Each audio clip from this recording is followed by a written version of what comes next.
السلام علیکم ورحمۃ اللہ وبرکاتہ۔ الحمدللہ وکفا وسلام علی عبادہ الذین اصطفیٰ وبعد۔ محترم ناظرین، میں جو بات آپ کے سامنے رکھنے جا رہا ہوں وہ یہ ہے کہ انسان خواہ مخواہ وسوسوں کا شکار ہے، نفسیاتی مریض بن چکا ہے۔ یہ کسی نے بنایا نہیں ہے، خود بن چکا ہے۔ وہ اس کے ذہن میں مختلف قسم کے وسوسے آتے ہیں، دل و دماغ وسوسوں کے پیچھے پیچھے بھاگ رہا ہے۔ انسان کو اس پر کنٹرول کرنا چاہیے۔ وسوسے انسان جب تک خود کنٹرول نہیں کرے گا بالکل یہ وسوسے ختم نہیں ہوں گے، اور اگر انسان نے کنٹرول نہیں کیا ان وسوسوں کو تو اللہ کی قسم یہ بہت بڑی بیماری کے ایسے لوگ شکار بن جائیں گے۔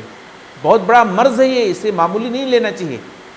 ڈاکٹروں کی رائے کے مطابق جو لوگ وسوسوں کے شکار ہوتے ہیں، جنہیں اس طرح کی بیماریاں ہوتی ہیں وسوسوں کی، علاج ان کا صرف 25% ڈاکٹر کریں گے، باقی 75% انسان کو خود اس سے لڑنا ہے، مقابلہ کرنا ہے۔ ٹھیک ہے، خود اس سے مقابلہ کرنا ہے۔ اور یہ مقابلہ کیسے کر سکتے ہیں؟ خود سے مقابلہ کر سکتے ہیں۔ ہر چیز کو پازیٹیو وے میں لے کر کے اس سے مقابلہ کیا جا سکتا ہے۔ میں بتانا آپ سے یہ چاہتا ہوں کہ جو لوگ وسوسوں کے شکار ہوتے ہیں، جنہیں وہم ہوتا ہے، نفسیاتی بیماریاں جن کو لگی رہتی ہیں، ان کا ایک سب سے بڑا مسئلہ یہ ہوتا ہے کہ وہ شکایتیں کرتے ہیں کہ مجھ پر کسی نے جادو کر دیا ہے، مجھ پر کسی نے جادو کر دیا ہے، مجھ پر جنات ہے، مجھ پر شیطان ہے۔ اس طرح کی باتیں کرتے ہوئے نظر آتے ہیں۔ پھر وہ کیا کرتے ہیں؟ وہ دعا کرتے ہیں، نہیں ان کو فائدہ ہوتا ہے تو کسی مولوی ملا کے پاس جاتے ہیں۔ یہاں تک کہ میں نے دیکھا ہے کہ بہت سارے لوگ غیروں کے پاس جو مسلمان نہیں ہوتے ہیں ان کے پاس جا کر کے تعویذ لے کر کے آتے ہیں اور منتر اپنے اوپر پڑھاتے ہیں۔ آپ بتائیں کیا وہ شخص مسلمان رہ گیا؟ کیا وہ شخص اسلام پر باقی رہا جو ایک غیر مسلم کے پاس جا کر کے منتر اپنے اوپر پھونکواتا ہے؟ اسے کوئی جادو نہیں ہے، اسے کوئی جنات اور شیطان نہیں ہے، بس وسوسہ ہے، وہم ہے، وسوسوں کے پیچھے پیچھے بھاگتا ہے۔ محترم ناظرین، اکثر جو شکایتیں آتی ہیں لوگوں کی کہ مجھ پر کالا جادو ہے، مجھ پر لال جادو ہے، مجھ پر پیلا جادو ہے، یہ سب کوئی جادو وادو زیادہ ہوتے نہیں۔ جادو کا میں انکار نہیں کرتا ہوں، لیکن جس طرح سے لوگ جادو کے حوالے سے ایک وہ پیدا کر دیے ہیں، ہوا پیدا کر دیے ہیں، جس کو سنو اسی کو جادو، جس کو سنو اسی پر جنات و شیطان۔ جادو ہر گلی اور ہر محلے میں پایا جاتا ہے۔ جادو کہیں پایا جاتا ہوگا کسی علاقے میں، کسی اسٹیٹ میں، ہر جگہ تو جادو نہیں پایا جاتا ہے۔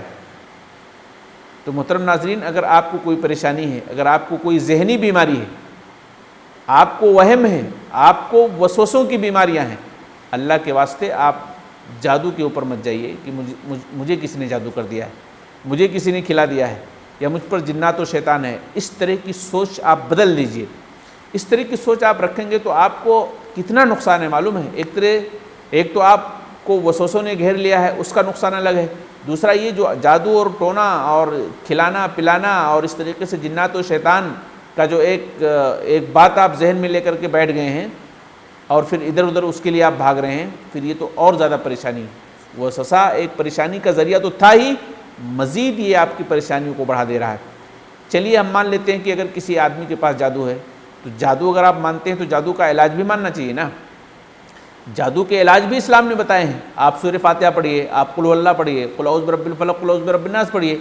اگر یہ پڑھنے کے بعد آپ صحیح ہو جاتے ہیں تو ٹھیک ہے، آپ کو جادو تھا، آپ صحیح ہو گئے۔ لیکن اگر یہ پڑھنے کے بعد آپ ویسے کے ویسے ہی رہتے ہیں تو اس کا مطلب آپ کو جادو نہیں ہے۔ سیدھی سی بات، اس کا مطلب آپ کو جادو نہیں ہے، آپ کو جنات و شیطان نہیں ہے۔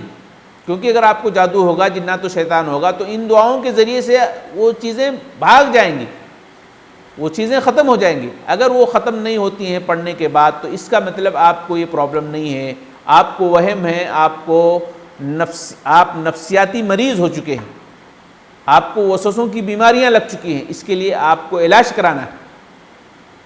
ٹھیک ہے، جادو اور ٹونے اور ٹوٹکے کے پیچھے مت بھاگیں آپ۔ تو مجھے امید ہے کہ آپ جو ہے اس حوالے سے آپ ایک مثبت سوچ رکھیں گے، اور ہم کو جادو ہے، ہم کو جنات و شیطان ہے، اس طرح کی باتیں آپ ذہن میں رکھ کر کے آپ خود پریشان ہوں، اپنے گھر والوں کو پریشان کریں گے، ایسا بالکل بھی نہ کریں۔ میری آپ سب سے یہی درخواست ہے، اللہ تعالی ہم سب کو اس طرح کے شرور سے بچنے کی توفیق دے، آمین۔ السلام علیکم ورحمۃ اللہ۔